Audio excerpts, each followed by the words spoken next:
evening. Welcome back sa ating channel, Nights at Drop. So, yan, ito yung araw na medyo nakakatamad, no? Yung mainit, tas parang boring yung paligid, tas karamihan sa atin may mga sakit ngayon, no? Trangkaso, ubo, sipon, ganyan, lagnat. At sakit ng likod, kung bakit. Kahihiga or hindi ko alam. Ito si Samsam, gusto daw niyang tumulong. Sabi niya, ano daw yung pwede niya maitulong sa akin. So ayan, nagdidilig siya ngayon. Kasi kanina nasa baba lang kami, puro kami nood. So ayan, nadiligan niya na. So pakita ko na rin sa inyo kung ano yung mga good size ngayon, no? Para naman alam nyo rin, pagka bibili kayo, dahil no, yung ating buy one take one, naka ano pa rin yan, kumbaga active pa rin, no, hanggang first week ng January or until maubos yung supplies ng plant, no, na yun. So etong Tiger Pang may mga medium size pa rin. Kuha tayo ng ano, ayan, size reference. So ayan yung Tiger Pang.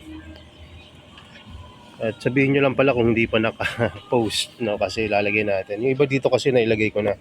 Hindi ako sigurado kung yung iba hindi ko pa nailalagay. So DMDZ, ayan, buy one take one pa rin yan. Shenron, ayan, daming Shenron nga, ang bibilis lumaki. Tsaka tignan nyo yung itsura ng Shenron na to, diba? Bihira kayo makikita niyan. Shenron na malapad, ito yung mother plant pala. Shenron na malapad yung dahon, hindi yung puro pahaba lang. Ayan, so ito naman yung clone tree. Mapapansin nyo sa clone tree, hindi ganun kalalaki, pero dahil na rin yan, in-out natin yung mga malalaking clone tree nung nakaraan. Yung may mga bumili, lalamove na yung tagabi niyan, nakakuha sa atin ng medyo maganda-gandang clone tree. Ito rin, madali lang naman pagandahin to, paarawan mo lang. So ito naman yung Vampiro. Ayan, ito magre-release na tayo na itong Vampiro. Although hindi pa ganun kalalaki yung Vampiro, ito yung mga pang-release natin. Pero ito yung isa sa mga magandang ano, cultivar meron tayo. So ito yung nag-iiba-iba yung itsura ng traps niya. Ayan, kung nakikita nyo dyan, diba? Ito yung mother plant pero dahil hinati na natin siya, hindi na siya ganun kumbaga ka ganda tignan, pero nalabas pa rin yung mga ano niya, yung mga traits, no? At nalabas rin, magaganda rin yan. Time lang yung ating hinihintay. So ito naman yung Plama. Ayan, Plama. So ito Trebs Red Dentate.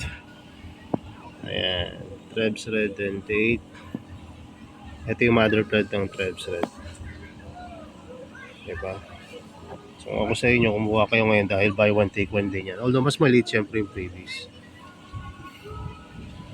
So Royal Red, wala na palang Royal Red dito. Ito, pwede natin i-out yan.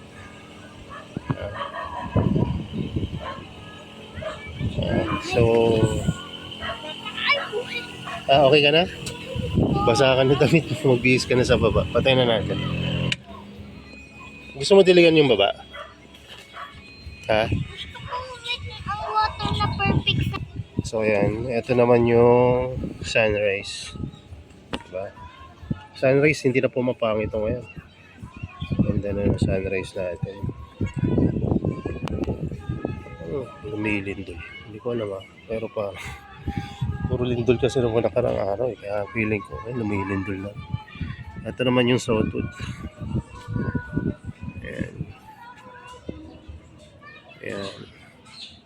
So ito yung ina-acclimate pa natin na XB52. Parang gulay, di ba? Sa dami. Alam nyo, marami na yan. Meron pa dun sa kabila. Hindi pa yan, wala pang pang-out yan. Pero pag lumabas to, syempre out natin yan sa dami yan. Saan kayo makakuha ng pinakamalalaking DFT ngayon?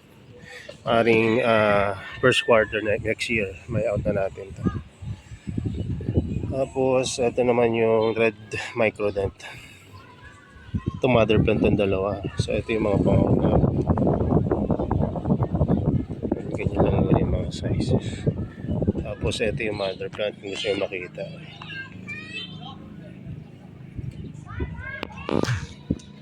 Yan.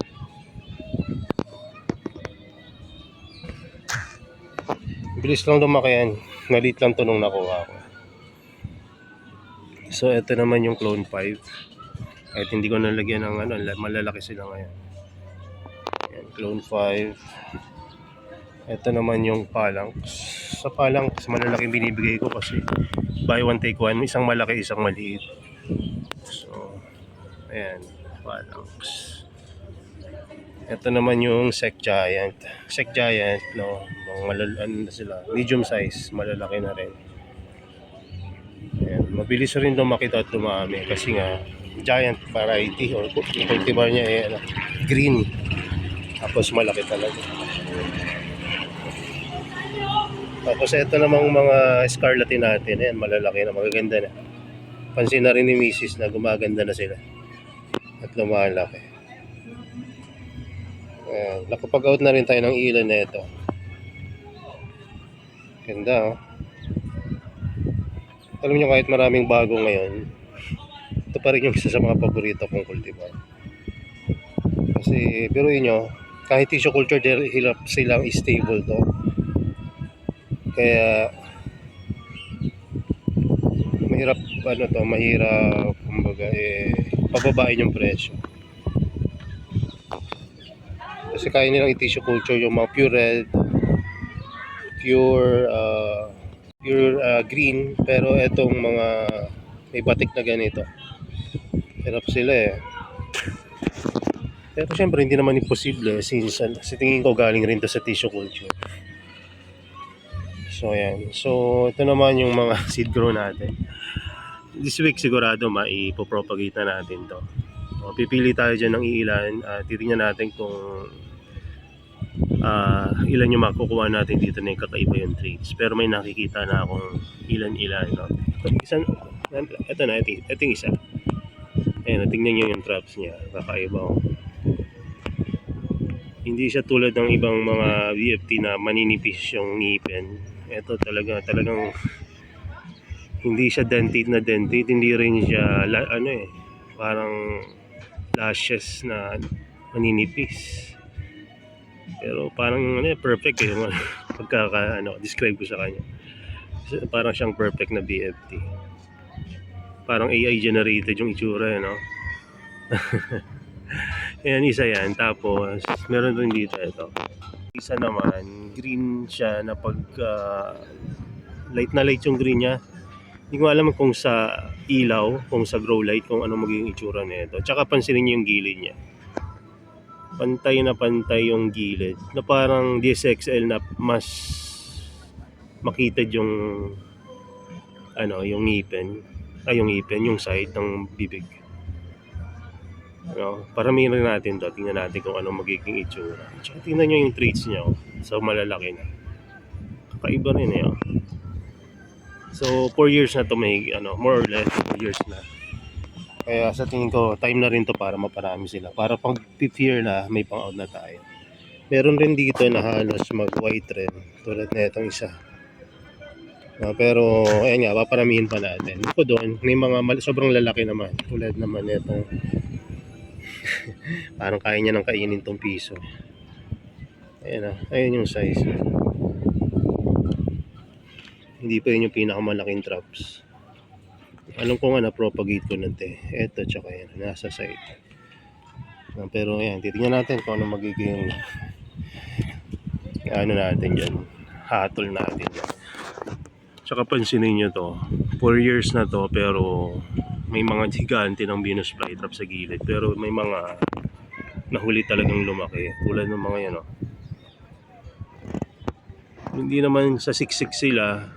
May maliliit lang talaga na cultivar na BFT. Di ba? Mulog pa nga sila dyan pero hindi sila lumalaki ng sobrang laki. So may mga maliliit, may mga medium, at may mga sobrang lalaking BFT. Yung mga sobrang lalaking BFT siguro ay yung unahin natin na paghiwa-hiwalayan kasi para magkaroon ng space. So dito na tayo, move on tayo dito sa ibang mga cultivar tulad ng Akai Ryu F5. So first na Akai Ryu ko, ito galing nga kay Sir Alvin. Because sir, ba't may F5 pa sa dulo? No, sabi niya, may F1 kasi yan eh. F2, F3 ganun daw. So marami palang version tong si Akai Ryu. No, siguro may yung classic na Akai Ryu meron nun. Pero ito yung F5. Ayan. So ito yung mother plant niya. Propagated na rin natin yan dito since isa lang naman yung mga yan. Yung in-out. So ayan. So dami-dami ng halaman yung cultivar natin na ngayon eh. Medyo matagal-tagal natin itong update. So ito naman yung pasitute na medyo nagkakasize na. Ayan, pasitute, Treps Dracula na hindi na talagang laging maganda at malaki. Tingnan nyo, red na yung side ng Dracula. Dahil sa pinakamaaraw siya ng lugar. Minsan ko lang siya makita ng ganyan, sobrang pula yung gilid. Hindi yan yung inside ng trap ha, side yan ng trap. Pulang-pula pa rin. Ang dati nakikita ko lang yung pinakaguhit. No, pero ngayon, pati pala yung gilid din, nagpupula pala yun ng gusto. So meron pa tayong iba dito pero hindi na yung Portuguese, no? Naparami pa. Itong Thorny Devil, sana maparami natin to.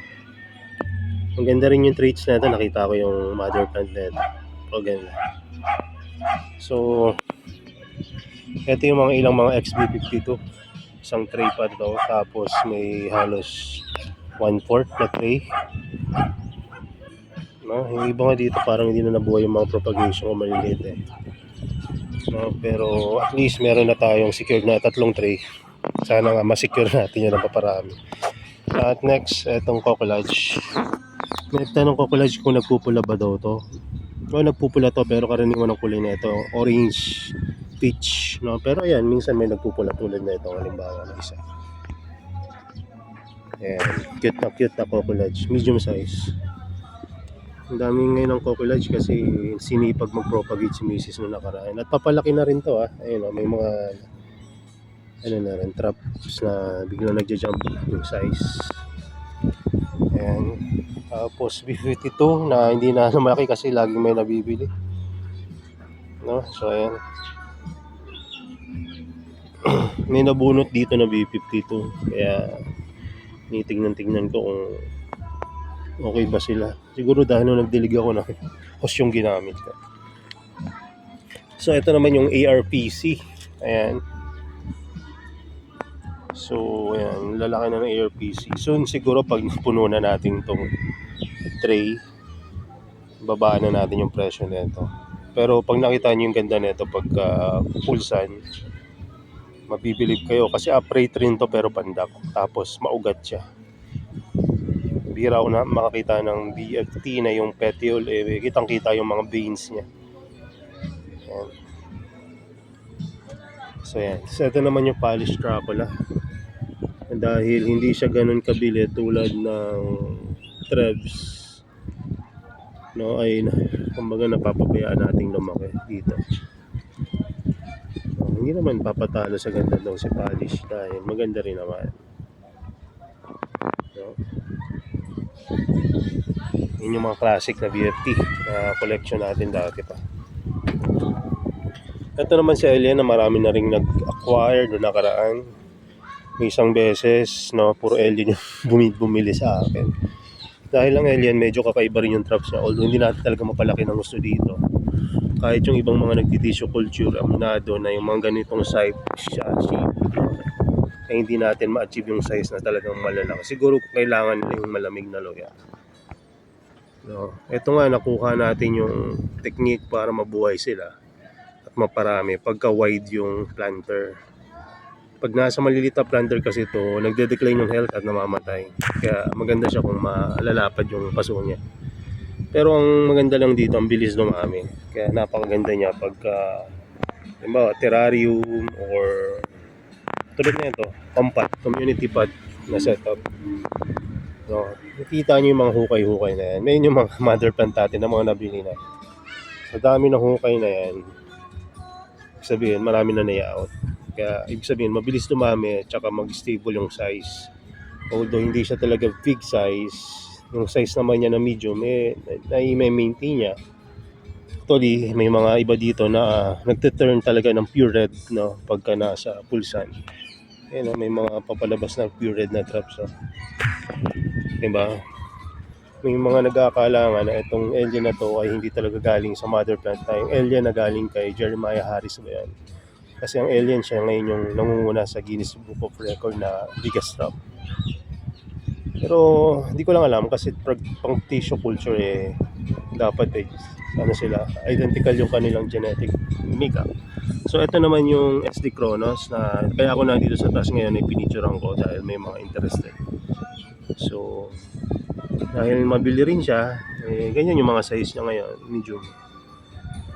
So bakit mabili si SD Kronos? Kasi tulad ni Palanx, mapula at mahaba yung lashes niya. Kumbaga may dating talaga pagka napalaki. So kita nyo naman yung mga butas-butas na yan. Pagka may mga picture tayo na puro butas, ibig sabihin nun, mga mabibili. Na yung trebs ko mabili rin yan, kaya lang kareripat lang, kababago lang ng medium. No? So ito namang iba, kareripat lang rin ito. Orca. Diba? Ang bilis dumami ng orca. Hindi ko alam. Galing rin to kay Sir Alvin. Kapag alam mo. Bilis maparami na itong orca na ito. Pero ang ganda ng picture na. Tingnan nyo yung traps. Diba? So mabilis rin lumaki at dumami si orca. Tingnan nyo to. Ito pa lang oh. Once na ma-divide mo yan, magsisiksika na sila dyan. Hindi ko dinivide dyan nung nakaraan kasi maliit pa. Ngayon medyo may size na. Clone 2. Ayan, may mga clone 2 tayo dito na good size rin. Ito naman si Black Star. Black Star, hindi pa natin dinidivide kasi nga nasa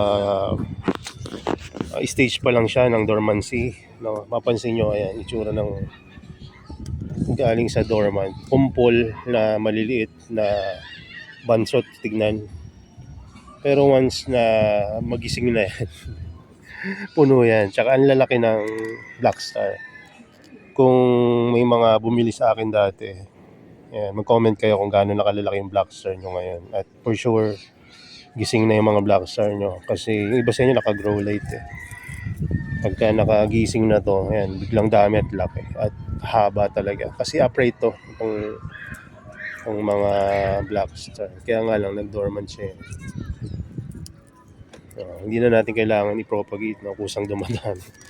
Ayan. Tsaka biruin nyo, seedling size yan. Pero tingnan nyo kung gaano kalalaki. Baka ito nga yung pinakamalaki, no? Pero seedling lang to compared dun sa mga matured plant kanina. Seedling yan, pero ganyang kalalaki. Ito, seedling pa rin yan. Medium size to, pero tingnan nyo kung gaano kalaki. Tingnan nyo tong petiole nya. Ito yung petiole ng mga mother plant dati. Parang halaman talaga yung gulay So, eto naman yung UK Solace na ganoon na lang kung gaano kabilis dumami. Ayan. So, pasensya na kayo sa parang madumi yung mga plants ngayon kasi dinilig ko sila ng hose noong nakaraan. Kasi kulang ako sa time. Busy. So, ayan. Tapos, eto, reverse trap. Propagate ng mimesis.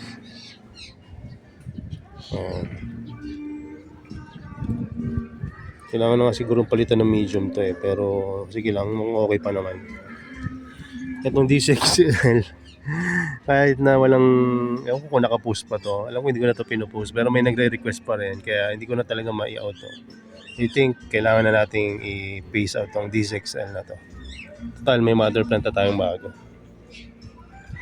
So yan, meron pa rin tayong mga iba dito na hindi pa na-ipopost, ibang mga cultivar at meron pa rin dun sa loob. No, dito muna tayo sa mga pwedeng pang-out. Actually, may mga plans pa rin na paparating. Hinihintay natin this week. Ayan. So, doon sa mga nag-request na nakaraan na sabi, kumpul daw yung gusto niya na Adelaide. Ayan, so, tinupad natin yung wish niya. Nung binadala natin ng parang halos kanyang kakapal na Adelaide. Although malayo siya. Misamis, Oriental yata yun. No? Kahit na may mga namatay siguro na Adelaide doon, mabubuhay pa rin niya yun. Ayan, so ito naman yung B52X Slacks Giant. Ayan. Hindi ako makalapit masyado. May nakaharang na pandilig. Ayan, ayan, ayan. Kakapropagate pa lang rin kasi na ito. Ayan yung Vigorous. May malaki na palang Vigorous na. Ayan. So, ito, ano ba ito? Holland. Maganda sila sa ilalim. Ayan. So, Clone 8. Ayan. Tapos, Bristle to Tex Lente. Ganda nila, oh. Kiling pag sa ilalim. Ngayon ko lang kasi nilagay sila sa ilalim. Parang mas gusto nila dito sa ilalim, Ayan. So, anyway. Ito naman si Lips and Lashes. Si Lips and Lashes, patayo rin to pero dahil inilalim natin, lumapad siya at lumak. Ayan ang Lips and Lashes. Mas gumaganda siya ngayon kasi nilagyan ko yan ng pesticides. Nakita ko kasi na parang may senyalis na hindi maganda yan. Nilagyan ko ng pesticides, biglang ganda naman siya. Ayan, o. So, La Cruz. Ayan, nandito si La Cruz. Hindi nyo na makita dahil sa Adelaide. Ayan, La Cruz. So, kailangan natin pagandahin yung paso nito. Puro Adelaide. Ayan, yung mga Adelaide, pagsasama-samahin natin yan para hindi nakakalat. So, ito yung iba. Ayan, pati itong mga ang lika, tsaka Piliformis Red. Nagtatanong iba, yung Piliformis Red ba red ba talaga? Red talaga yan. Imagine, hindi pa yan nasa pulsan, pero ganyan ang itsura. Imagine kung nasa pulsan yan, o kaya nasa grow light. Kung gaano tindi yung pagkapula niyan. So dito na tayo. Pasensya na kayo sa likod ng camera, hindi ako naka-gimbal ngayon. Dahil hindi naman natin kumbaga intention na mag-video talaga ngayon.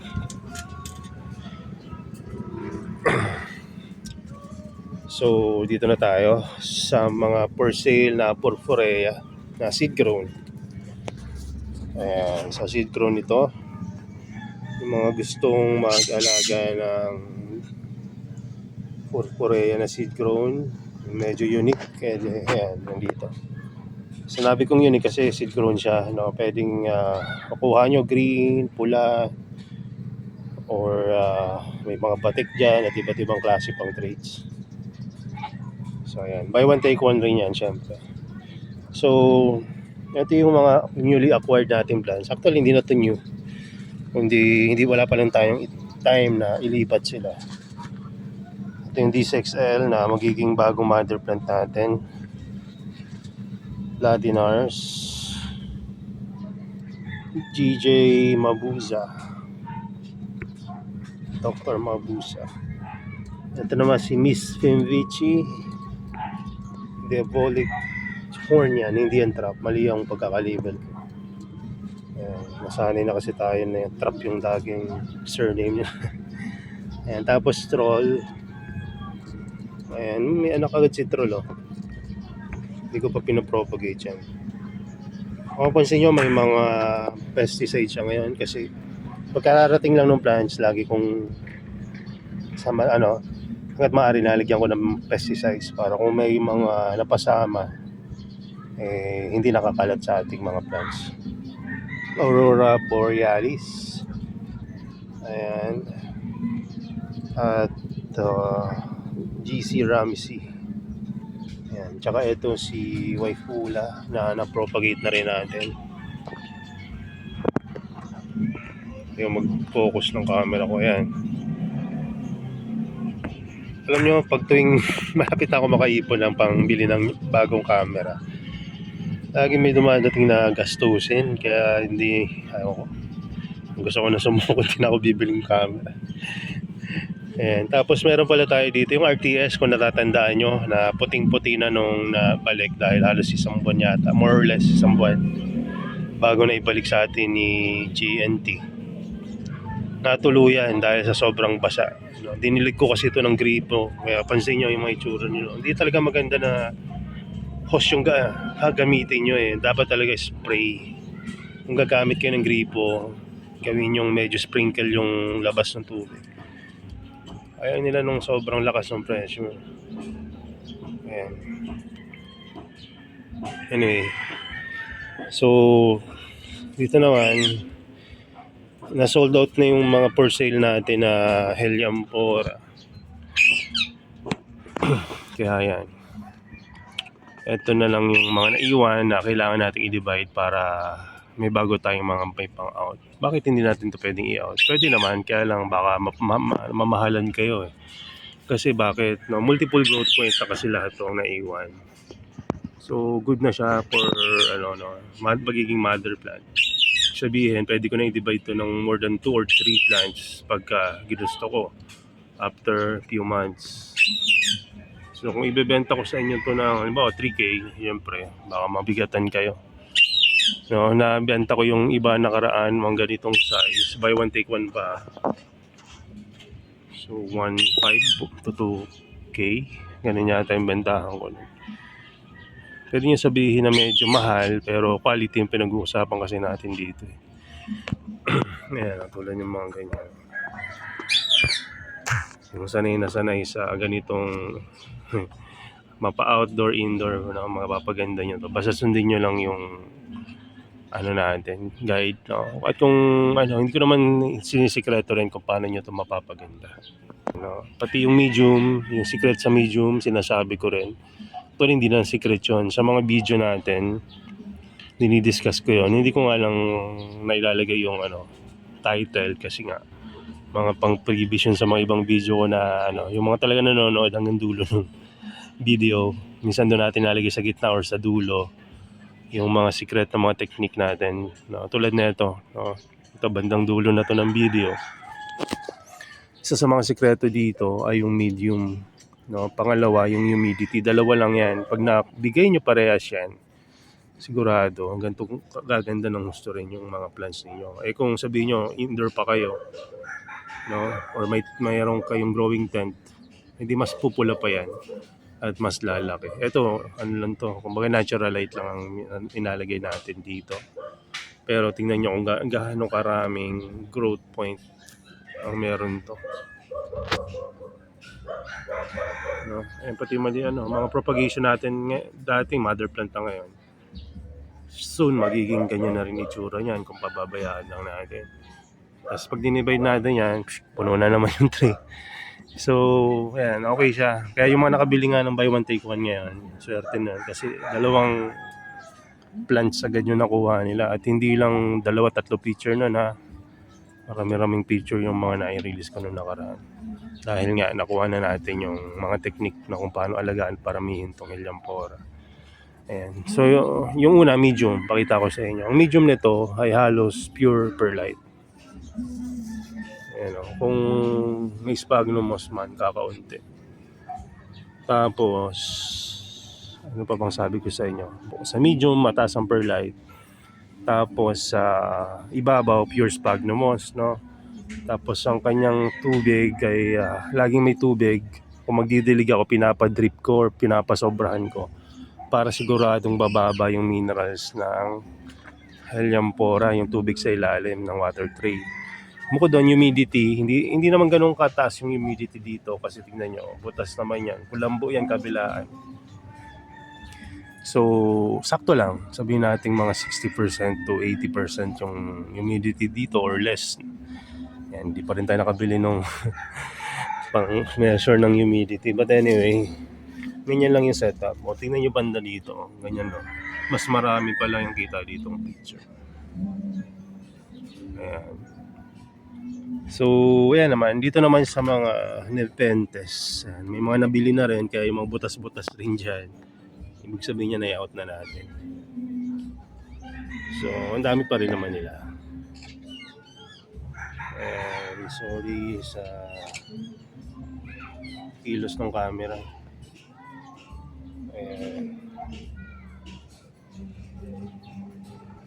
So, ang ginawa ko pala dito, inano ko siya, tinray ko. Kasi hindi ko na mahabol yung pagkatuyo eh. Pagka hindi siya nakatray, ang bilis niyang matuyo. Dahil nga, bakit? Konting-konti lang yung medium niyan. No? Ayun lang, ganyan lang karami yung medium niyan. Hindi pa puno, di ba? Imagine, lalo na itong mga to. Di ba? So, kaya ginawa ko, tinray ko na lang. Para mabuhay sila. Matitibay yung mga yan, kaya kahit na pabago-bago yung growing condition nila, ayan. Aklimate lang. Tapos diretso na. Pag hindi mo na binabago, ayan, diretso na yung paglaki niyan. So, tatlo yung mga varieties or tama. Itong mirabilis natin na seed grown. No? So, may mga batik tulad na ito. Ayan, batik. Ayaw mag-focus na maayos. Wait lang, iano natin. Medyo nalinis na natin yung lens. So ayan, ito yung batik. May mga less pa yung pagkabatik niyan. Pero ito yung bala kong gawing mother plant ng mga batik pagka inihiwalay natin. Tapos meron din na ganyan yung pagkabatik ko. Saktuhan lang. Siguro dahil maliit pa. Meron naman yung halos ispat-ispat lang. So maliit yan. Ayan yung ganito. Ayan. Ispat. Ito. Yung parang nadumihan lang. Di ba? Ang galing nga eh. Pagka seed grown, nakakatawa mag-alaga. Kasi iba-iba yung traits nila. May all green. Mirabilis na green. Meron ng mirabilis na green sa ibang bansa. Pero iba yung pagkaka-cross nila. Ito kasi, puro mirabilis lang to eh. And, so meron din na pure red. Tulad na ito. Tsaka ito. Ayun yung mga usual na kulay talaga ng mirabilis. Pink, red, kulay. Pero yung green, batik, tsaka yung ispat-ispat lang. Bihira yan. Kumbaga, ewan ko ha, dahil siguro baguhan lang rin ako sa pag-independence. Bihira ako makakita. Tapos inoobserbahan ko rin yung lead nila. Iba-iba rin eh. May makikinis, may mga tuti yung pagkaka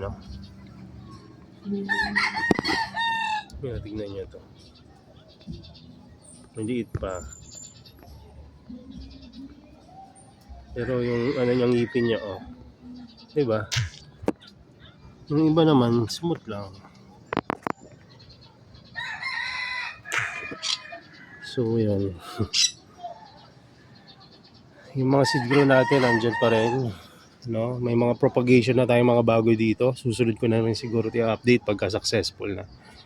Dahil yung iba ay nag-uumpisa pa lang sumipa at hindi ko pa alam kung successful yung mga propagation natin. Pero nakapag-propagate na naman tayo ng mga ganito dati. Kaya medyo kampante tayo. Doon lang tayo medyo kabado sa mga new cultivar o variety na wala pa tayo tulad ng cyclosecta. Hindi pa natin napaparami yan. Pero once na makuha natin kung paano paramihin, biglang dami yan. Kaya makapag-release na tayo yan sa Shopee. So, dito naman, meron dito mirabilis rin na dalawa yung kasarian ng mother plant. So, ewan ko kung na-upload ko yung video na yon. Galing to sa isang collector dito sa Pilipinas na nagkaroon ng kakaibang experience sa pag-aalaga ng Nepenthes. Dahil yung Nepenthes niya, nagbulaklak ng male and female flower sa isang stalk. Actually, para mas maging special pa, sa isang flower ay dalawang gender. Ito, pag ganito. Ito yung normal to na flower. So, nangyari sa kanya ganito. No, ito yung let's say female. No, tapos sa dulo may pollen. 'Di ba? Female flower, then sa dulo may pollen. Ibig sabihin na may pollen, male flower 'yon. So sa isang flower may male and female na ano ba yun, gender. So kaya interested kahit na yung mga sa international community gustong ma-acquire yung seeds, no, nung kanyang successful na propagation or pollination nung kanyang mirabilis na heterosexual or dalawa yung kasarian. So ayun, nagtanim tayo at mukhang viable naman yung seeds na naibigay sa atin. At hanggang ngayon okay pa rin. Tignan natin kung may mga sign of life na. Siguro mga ilang araw na rin to na pagkakatanim eh. So wala pa naman siguro dahil araw pa eh. Mga 2-3 linggo pa bago natin makita kung talagang tutubo to sila. Pero sa tingin ko mataas yung chance na tumubo to. Ayan. So ito yung mga ibang propagation natin.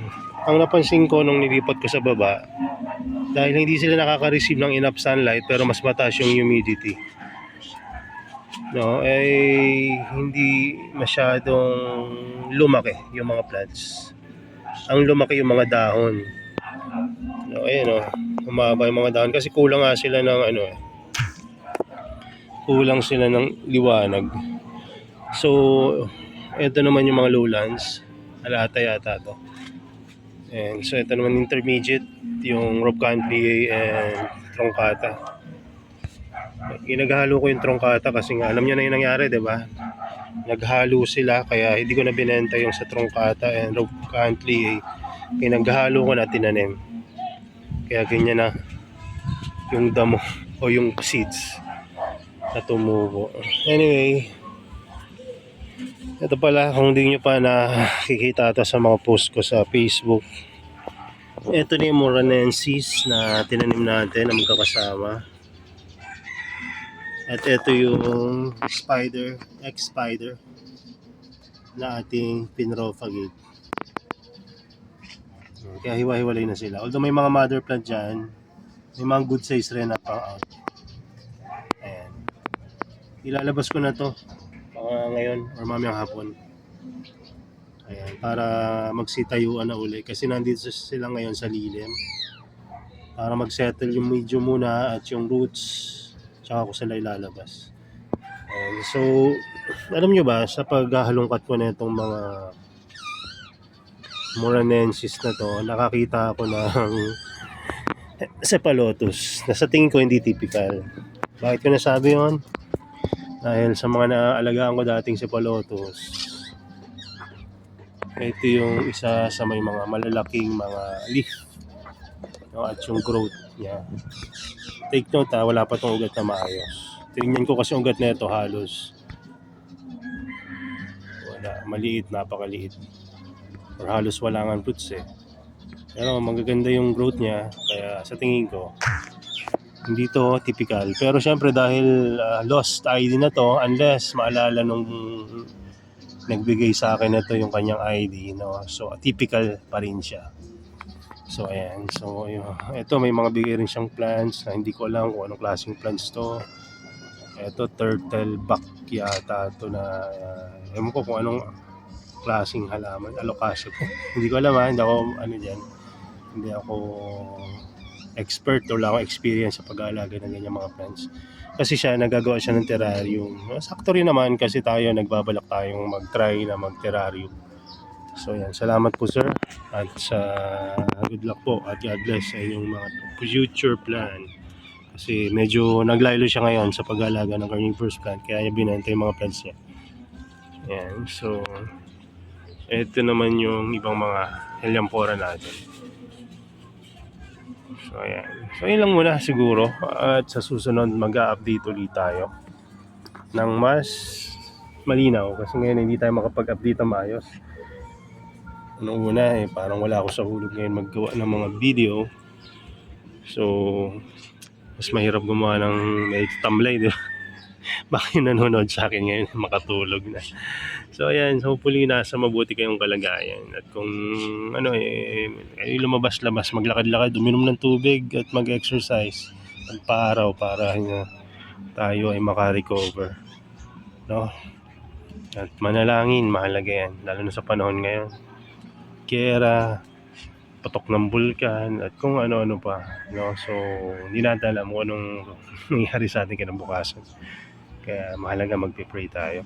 So, yun lang muna sa inyo. At God bless sa inyo. And bye-bye.